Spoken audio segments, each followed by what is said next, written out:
The Minnesota Timberwolves made one of the biggest moves in the 2024 NBA draft by trading up to the number 8 pick to take Rob Dillingham. In the playoffs, the Timberwolves got exposed because of their lack of bucket getters outside of Anthony Edwards. They didn't have anyone that they could just throw the ball to in a myriad of positions who could get their own shot. Not only can Rob Dillingham do that, but he provides a sense of offensive flair, creativity, and overall shot creation, not only for himself, but also for others, that no one else on this team really does.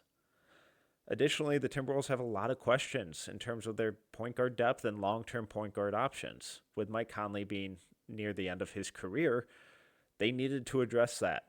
Now, there were rumblings of an Isaiah Collier late in the first, or a Tyler Kolek, or even a Jamal Shag, KJ Simpson, but instead, the Timberwolves got aggressive and they moved way up in the draft to select one of the most electric and dynamic offensive point guard options.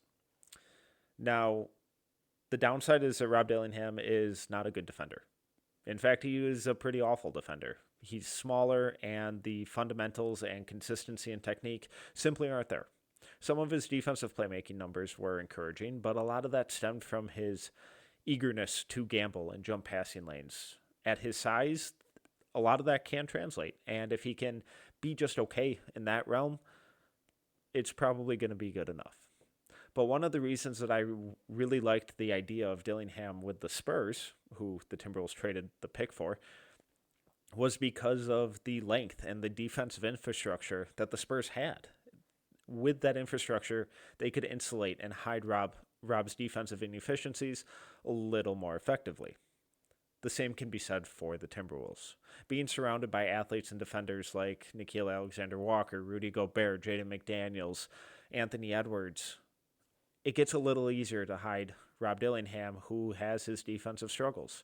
Maybe in time it improves, but it doesn't really need to because of how electric and dynamic his offense is. That is how special that Rob Dillingham could be on the offensive end. When we look at Dillingham's offensive season with Kentucky, it's tough not to get really, really, really excited. Kentucky had one of the most electrifying NBA or college offenses, and a big reason for that was Rob Dillingham. When we look at the numbers from our friends at Synergy, we can see how effective and versatile Dillingham was this year as a scorer. Overall, points per possession, Dillingham ranked in the 83rd percentile. When we add in his assists, so scoring plus assists, he generated 1.331 points per possession, which ranked in the 93rd percentile. When we break it down into different play types, we can see Dillingham's all-around versatility, where 26.1% of his possessions came when spotting up, and he ranked in the 97th percentile in scoring. Additionally, 25.4% of his possessions came as the pick-and-roll ball handler, and he ranked in the 89th percentile in scoring. So incredibly efficient, both on ball and off ball, spotting up and running the offense. When we look at Dillingham's pick and roll possessions, including his passes, the points per possession generated jumps to 1.047, which ranks in the 87th percentile. Additionally, Dillingham ranked in the 57th percentile in isolation scoring and 58th percentile off screen. When we break it even further down into his shot types, he ranked in the 93rd percentile in overall jump shots, the 98th percentile shooting off the catch, the 82nd percentile shooting off the bounce, and the 88th percentile on runners. Now, he did just rank in the 34th percentile scoring at the rim, and with someone his size, that's to be expected. The at-rim percentage is concerning, but in the half court, Dillingham still shot 58% at the rim. That is a really, really high number for someone his size. And in a 5-out system, and with his playmaking ability, that's fantastic. The reason that Dillingham's at-rim numbers were so much lower overall is because of a weird, he oddly only shot 45.7% at the rim in transition. Typically, we see those numbers flipped. Strange, but we'll get into it. What Dillingham has or brings to the Timberwolves is two things. It's an utter lack of defense, but it doesn't matter because what he also brings is an utter excitement of offensive ingenuity and creativity and electricity. He brings something to the Timberwolves that they don't have. He can score on ball, he can score off ball, and he can create for others. So what does he bring to the Timberwolves? It's an offensive engine and a long-term point guard option that they simply do not have. I'm Tyler Metcalf. Welcome to Film School. Let's dive in. The first place we have to start with Rob's game and what he's going to bring to the Timberwolves is just his shooting versatility and especially his off-ball shooting. From the start, Dillingham is going to provide fantastic floor spacing off the bench for the Timberwolves and something they don't necessarily have. So here, this isn't anything crazy, obviously. It's just a little catch and shoot. But as Antonio Reeves drives middle here, he kind of gets the defender to collapse a little bit on him. And that's NBA range. Effortlessly NBA range. Without hesitation from NBA range. Now, the Timberwolves have a guy in Anthony Edwards who consistently collapses the defense on his drives. They also drafted a guy in Terrence Shannon Jr. who also constantly does that. Having this option as a kickout for the Timberwolves is something they didn't reliably have off the bench. Nickeil Alexander-Walker showed tremendous growth as a shooter, but they needed more of these guys, especially at the guard spot, given the shooting questions and inconsistencies of the other guards on their bench. From here, this is confidence from NBA range. He just lets it fly, nothing but net. It's small stuff, but a simple relocation to improve the passing window, and then just nothing but net from NBA range. Rob also really showed his improvement as an all-around offensive option by pairing his playmaking and on-ball offense into just really reliable off-ball scoring and shooting. So on this one, he just shows his pure speed and handle, little in-and-out dribble, sends his defender the wrong way. He flies off the screen, uses his speed to get to beat the defender, and force this rotation. From there, he just confidently and decisively kicks out to the strong side corner shooter. In the NBA, the shot's going up 100 times out of 100. Instead, shot fake, and instead of just dying here, giving up on the play, Dillingham just wisely relocates and fills the space that his teammate is vacating. As he relocates, he stands shot ready, hops right into it. Perfect fundamentals here. Rises up before the defender can recover to him and splashes it home. It's quick, it's decisive, and it's confident. And it's the type of stuff that we'll expect to see from Dillingham going forward.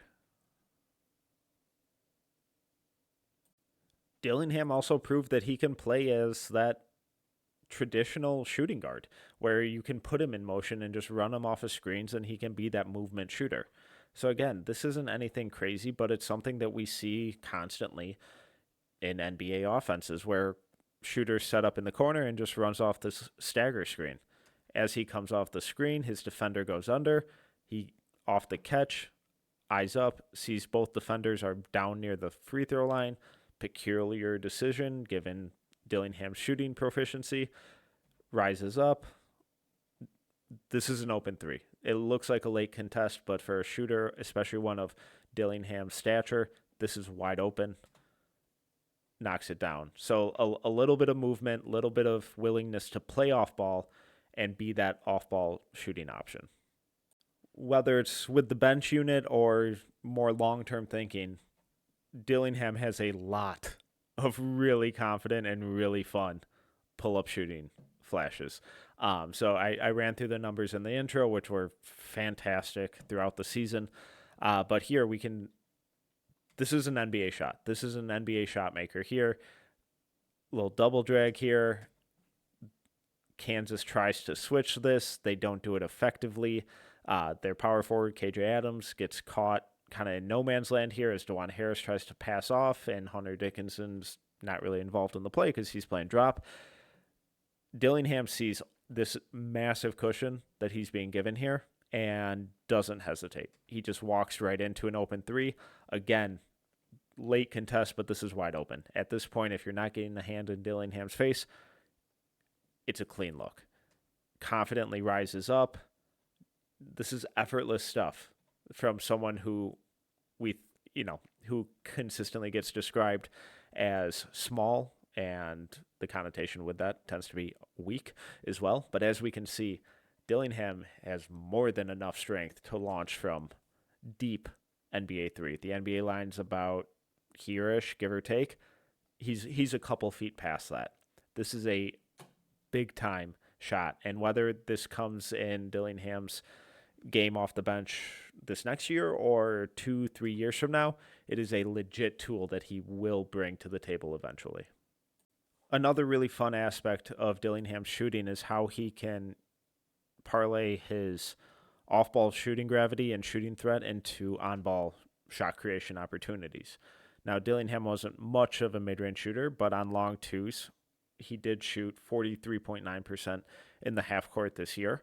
Most of his stuff is perimeter based. Those are long twos, so 17 feet to the 3-point line like this one. But as we can see here, how decisively, again, with Dillingham, his shot selection is. There's almost zero hesitation or lack of confidence in Dillingham's scoring game. And we see that yet again here. So instead of this Kentucky roster, instead imagine Anthony Edwards and Karl-Anthony Towns or Naz Reid or Nickeil Alexander-Walker. Insert the Timberwolves players here running this play. So instead, this is Cat kicking out to Dillingham. Defense closes on him. Lightning quick jab step, which the defender has to respect given Dillingham's quickness and ability to get downhill and finish in a myriad of ways. Instead, Dillingham attacks that high foot, attacks against the defender's momentum, immediately gets into a shot, toes on the line here, unfortunately, but this space that he's created in an off-ball roll is tremendous. And from here, just knocks down a wide-open jumper. And these are the types of situations where Dillingham can really thrive, because especially as a rookie, he's going to be put in more of an off-ball role. He's not going to have a massive usage rate like he did at Kentucky. Instead, he's going to be in situations like this where he's going to be playing off of the gravity of the established stars and leaders on the team. And the fact that he can consistently create shots like this in an off-ball role is fantastic, because he'll obviously have to rely on others to get him the ball in these situations. But once it's in his hand, he can do a whole lot of really creative, quick and explosive stuff to create his own shot. As I highlighted in the intro, Dillingham's half-court at-rim finishing numbers were fantastic for someone of his size who is purely a below-the-rim finisher. Despite having 0 dunks in the half-court, Dillingham shot 58% at the rim. That is in really, really high-level finishing with 0 dunks and at just 6'1" and change.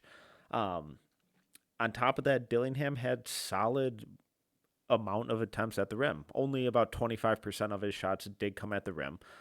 But for someone his size, that's more than good enough, especially on that efficiency. And it's plays like this that kind of really highlight his level of craft and creativity and scoring touch. Obviously, this will be difficult, as everything is at the NBA level, but from here, he has the bigger defender on him, drives middle, and his threat of shooting gets the defender here to bite just a little bit here.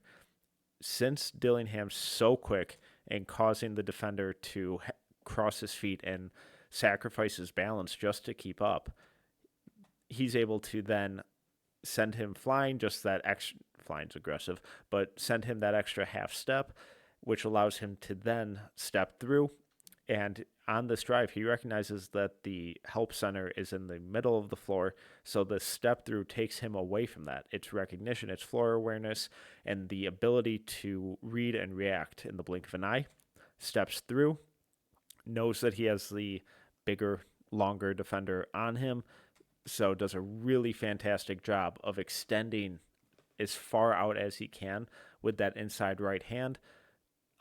By using his right hand there, he ensures that he gets to the rim a little quicker, mixes up the finishing angle, and allows him to use the rest of his body to really shield from this defender, while also having the speed to beat the secondary help defender, throws it up, finishes. Just a really fun example of his craft, creativity, and interior scoring touch. And while he does trend on the smaller side of guards and will surely have a learning curve in terms of his at-rim finishing, there were encouraging signs of his ability to attack the rim confidently and finish through contact. So from here, Reed Sheppard makes just a really good skip pass out of that pick and roll. This is something that the Timberwolves run all the time, horns action. Instead of Reed Sheppard here, envision Anthony Edwards, and we saw him making these types of skip passes to Nas and Jaden and Nikhil all the time. So this isn't an unfamiliar territory for the Timberwolves to be in, or Rob to be in an off-ball role. As the skip pass gets delivered, Dillingham immediately attacks the space. He sees how the defender's closing out, sees the middle of the floor is unoccupied, and just goes. Zero hesitation, common theme in his offense. As he gets downhill, loads up 2 feet, jumps into the defender's chest to take away their ability to block the shot and really elevate here, takes away their space, uses his body to shield the ball, readjusts, changes the angle, extends out with his right hand to make sure that the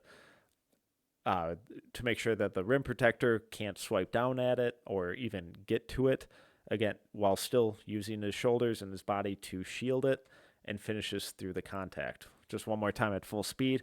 The decisiveness and the confidence paired with the craft at the rim is really fun. Now, the concern with small guards and their at-rim finishing in the NBA is that it won't necessarily translate, and for there's a lot of validity to those concerns, but when they have counters like this, it gets a lot more encouraging. On the season, Dillingham ranked in the 88th percentile in points per shot on floaters and shot 53%. Those are terrific numbers and a real testament to a counter that he has where when he's facing elite rim protectors and can't necessarily get all the way to the rim, he still has this in-between game that a lot of guards struggle with. And we've seen Mike Conley have success with it and make a career out of it. And Dillingham looks like he is more than comfortable doing the same. So from here, just attacks the closeout, attacks the rotating defense, gets downhill, attracts the help defender, and is just incredibly calm here. He doesn't panic. He knows what he wants to do. He sets the defender up, extends with that right foot, sends the defender reeling.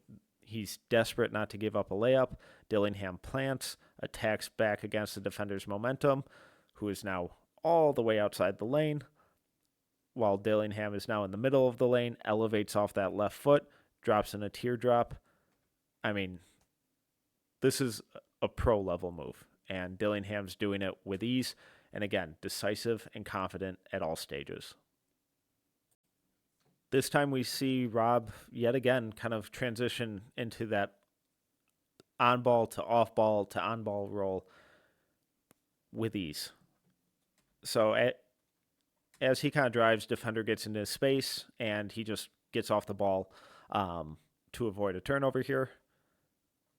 After giving it up, he instinctually drifts back out to the wing to improve the spacing, give himself a better angle, and put the defender in a worse spot. By doing so, on the catch now, Rob has created this driving lane as the defender tries to close out. Dillingham uses a little jab step there, a little rip through on the catch.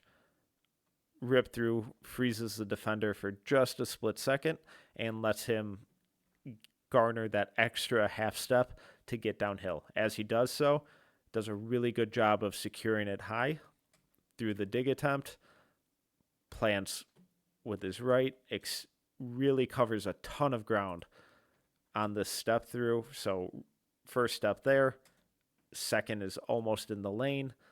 As he comes through, he is reading what this rotating defender is doing. He throws in a little hesitation, throws in a floater over the help defender through the contact one more time at full speed. Rip through, extension, secures it through another dig by his on-ball defender. It's just a lot of really reliable scoring versatility and craft and scoring in different ways. While Dillingham has the ability to play on or off ball, it gives him a lot of versatility going forward, especially in the Timberwolves offense and the kind of on-ball creators they already have with Ant and Cat and Nas and Mike and Nikhil, all those guys. But ultimately, he's at his size, he's going to have to play the point guard position almost full time. Thankfully, he's a pretty fantastic playmaker and is more than comfortable running the pick and roll and creating for others, as we saw in the intro when I ran through some of those numbers. So, for starters here, Dillingham is more than comfortable throwing lobs, which having another guy on the team who can throw lobs to Rudy Gobert seems like a pretty good thing, as they're only one or two. So from here, Dillingham just runs off this high pick and roll. This isn't anything crazy. It isn't rocket science, but it's that special craft and comfort level on ball that Dillingham will consistently display throughout this video and did all last season. So as he comes off the screen, he's just trying to figure out what to do with this defender as his man rolls to the rim. A little hesitation, a little high step, and he drags his dribble out to the elbow and picks it up. The reason he picks it up here is because he sees that there is a pretty weak tag going on and no one has rotated down towards the restricted area. So he knows that his teammate is rolling into a whole lot of open space. As he picks it up here, the drop defender is going to be worried about him pulling up to shoot because of his shooting gravity and scoring gravity. So he's stepping up because he doesn't want to give up a wide open elbow jumper. Instead, Dillingham also does a fantastic job of masking this by leaving his feet here. By leaving his feet, he gets the defender to bite, and he also improves his passing angle to make sure that he gets this pass off over the help defender. So as he throws this lob, he leads his teammate to the rim, puts it in a fantastic spot where he just has to tip it in. Just little stuff throughout this that Dillingham shows is exactly what you want to see from your point guard of the future. So a little high step, gets the drop defender to hesitate a little bit, extra dribble, drags him out a little more, drags his defender out a little more, and the recognition and the bit of craft to leave his feet, get both defenders to jump, the recognition of seeing no one in the restricted area, puts it where only his teammate can get it. Really well done. Whether it's Rudy or Cat or Nas or whoever rolling to the rim, Rob Dillingham is going to be very comfortable setting them up and finding them and putting the ball where it needs to be. So here, Kentucky's just running an empty corner pick and roll. Very common NBA set, and one that we saw the Timberwolves use over and over and over again, especially with Rudy Gobert and Mike Conley, and they found a ton of success doing it. So off the screen, a little in and out dribble, freezes his defender for a second, and then Dillingham's just going to explode to the middle of the floor. Nothing crazy. He just attacks the space that's afforded to him. The defense doesn't really pick him up or impede him at all. His initial defender is completely out of the play as he got blown up by that screen, and Dillingham knows that he's driving into the space and he's going to attract the rotation of this defender and the larger defender who is now switched on to him. He also knows that his teammate is going to be wide open and rolling to the rim because there was no defenders over here, given the empty corner pick and roll, and that since this defender is on this block, that he is not going to be in a spot to affect the roller. On a live dribble, Dillingham extends out with his offhand to change the angle, delivers a perfect pass to his teammate who rolls in for the layup. It's high-level playmaking and playmaking from different angles at different speeds, and that's really something the Timberwolves don't have a lot of. And as Dillingham continues to score it at a prolific level, he's going to force and attract a lot more defensive attention out of the pick and roll, which he's fine with. So from here, again, Dillingham's just going to run this high pick and roll. They're resetting the offense a little later in the shot clock. Standard stuff. We see it in the NBA all the time. First action doesn't work. All right, let's just go into a pick and roll. Let's figure out a way to get a bucket. And in these types of situations, the Timberwolves struggled. These are the types of situations. Clock is running late, and they're on their second or third look, and they don't have anything, and they don't have anyone to reliably go to. Dillingham is going to be that option in the long run, if not this year. So as he comes off the screen, he immediately sees that the defense is blitzing him and that the help defender over here is a full step outside of the paint. Dillingham immediately elevates over the defenders to change and improve his passing angle, leads his teammate to the rim. The quickness, the decisiveness of the pass ensures that he beats the rotating defender over. By the time the rotating defender and help defender gets there, he's already in the restricted area, so he can't wall up. He can't try and take a charge. He's too late because of how far outside of the paint he already was and how quickly Dillingham recognized and diagnosed the play. And it leads to the layup and the bucket. The bit of craft to change the passing angle, the quick recognition, exactly what you want to see from an offensive creator. Dillingham's playmaking vision and creativity spans the entire court. It's not just restricted to a two-man game or stuff at the rim. He does a really good job of reading the weak side as well. So yet again, shot clock is running late, and ball is in Dillingham's hand because he is a fantastic offensive creator. The defense is pressuring him really hard. Might get away with an over and back or an over and back here, but no whistle. No call. Spins out of the pressure, rejects the screen, and from here he is now attacking the drop defender and reading the rest of the floor.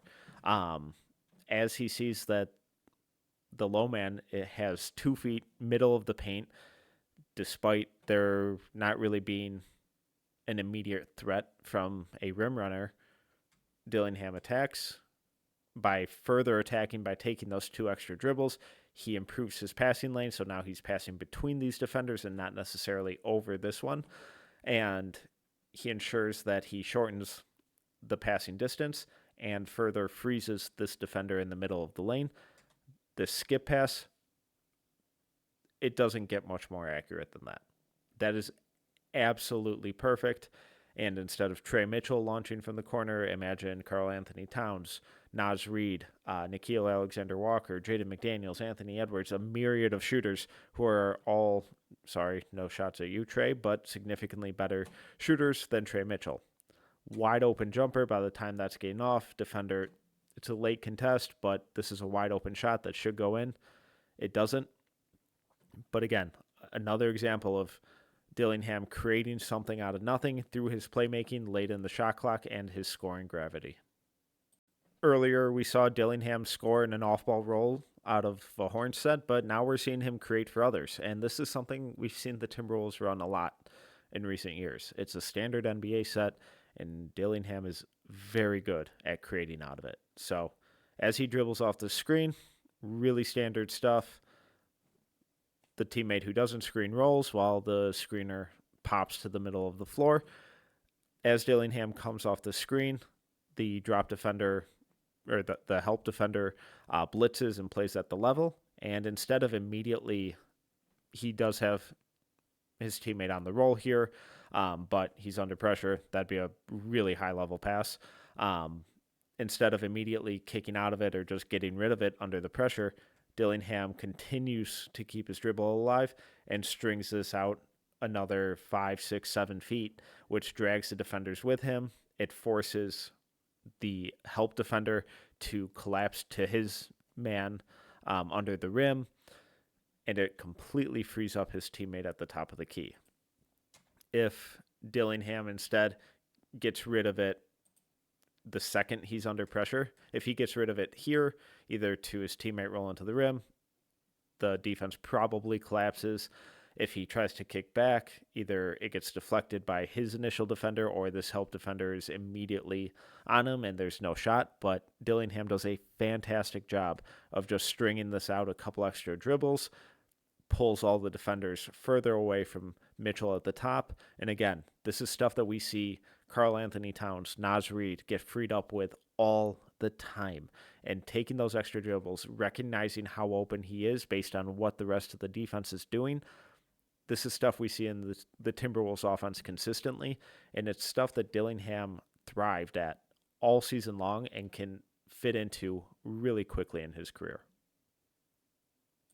Since there's an inherent sense of flair when it comes to playmaking, it's not all just technical stuff with Dillingham either.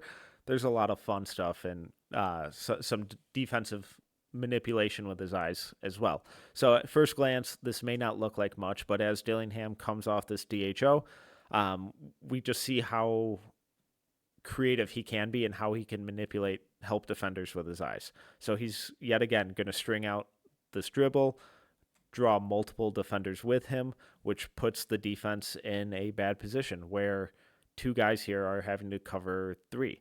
And in the strong side corner, one is having to guard two.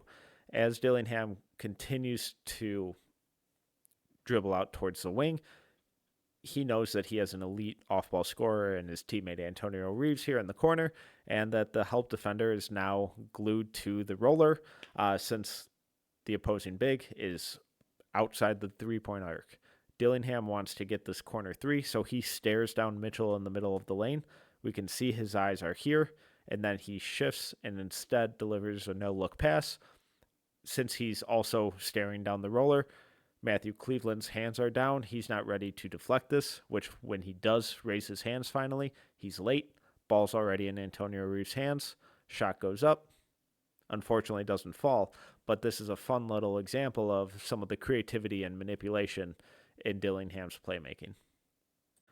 Dillingham again shows us that off-ball versatility and how he's able to leverage that into on-ball creation for not only himself, but also for others. Another really fun example of his floor vision as well as the play develops. So from here, as the ball swings, he's just going to run off this pin down screen, gets the handoff, fumbles it a little bit, but we go on. As he continues, he quickly recognizes his man is hung up. He lost his footing. He's behind the play, which is going to inherently cause secondary rotations by the defense. As he drives the roller, he sees his teammate rolling to the rim, and the help defender just kind of getting lost or caught in no man's land. He had previously signaled for the switch here. Let's see. We can kind of briefly see him pointing because right here, he sees that his teammate's getting hung up, so he kind of goes to switch, but doesn't do it at all while signaling to Trayvon Brazil here that he needs to rotate over. Miscommunication, lack of execution, and Dillingham capitalizes. As he comes up to the three-point line, his primary defender is at the free throw line, and the weak side defender is now rotated all the way down to the lane, freeing up Mitchell on the opposite wing. Pass delivered, shooting pocket, wide open shot. Unfortunately doesn't fall. But again, imagine Cat in this situation or Naz Reid, and that shot has a much better chance of going in. And then finally, just another example of Dillingham leveraging that off-ball scoring into on-ball creation for his teammates. As the ball swings to him, just decisively rips through, attacks baseline, and the defender reacts decently well, but this is just a testament to Dillingham's decisiveness and quickness. As he attacks downhill, he beats his defender to the baseline, which draws the rotation, I guess we can call it, since they're in zone.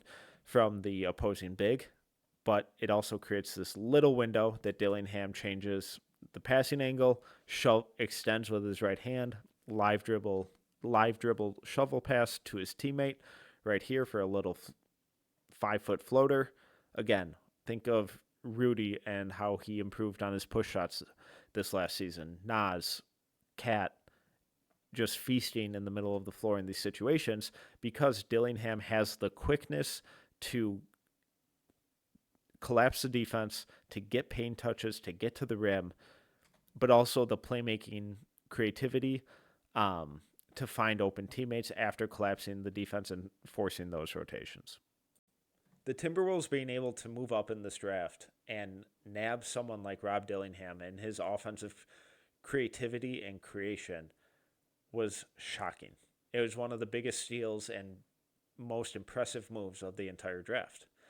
Now, obviously, defensively, Dillingham's not going to provide them much of anything outside of the occasional defensive playmaking.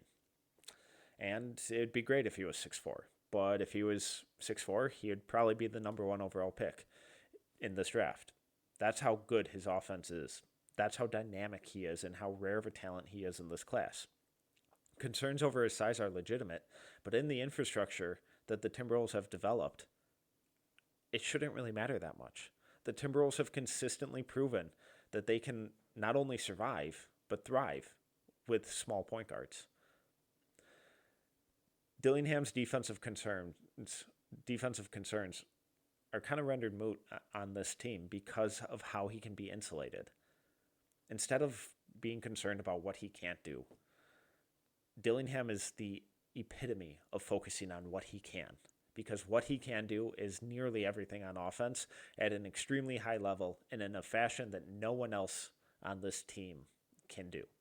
That isn't necessarily to deride the rest of the roster and their shortcomings, but it's more so a testament to how dynamic of an offensive creator Dillingham is. He can shoot off the catch, off the bounce, in the mid-range, at the rim, on floaters. Wherever you want him to score and however you want him to do it, he's going to be able to do it. Sure, there will be learning hurdles and a learning curve as he adjusts to NBA size and physicality and speed, but show me a rookie that doesn't have those same learning hurdles, and it'll probably just be Luka Doncic, LeBron James, and Victor Wembanyama. Real shame. Yeah, it's fine. As Dillingham continues to adjust and improve and get comfortable, we're going to see more of that offensive creativity from him, both on ball and off ball. We're going to see him adjust to NBA conditioning. And as the legs continue to improve and the conditioning continues to improve, the shooting gravity is only going to get stronger. The fascinating and incredible thing with Dillingham's scoring gravity is that he also uses it to create for others. He's not a selfish playmaker, or he's not a selfish scorer or creator. Whatever he creates for himself, he is returning in kind to his teammates. He's a dynamic and creative and highly intelligent playmaker as well. He can use his off-ball scoring to leverage it into playmaking opportunities for others by attacking closeouts. He can also just run the offense as a backup point guard. The biggest development with Dillingham from high school to this season with Kentucky was his overall decision-making and ability to function within a highly efficient offense. He proved that all of the flashy highlight tape stuff from high school could be parlayed into really effective and productive basketball. Playing and learning behind a guy like Mike Conley has done wonders for the rest of this team. Why wouldn't it do the same for Rob Dillingham? Dillingham could easily be one of the biggest, if not the biggest, steal from this draft, and he fits in perfectly with the Minnesota Timberwolves. Don't worry about the defensive issues. They don't matter, because what Dillingham provides on offense is something that no one else on this team does.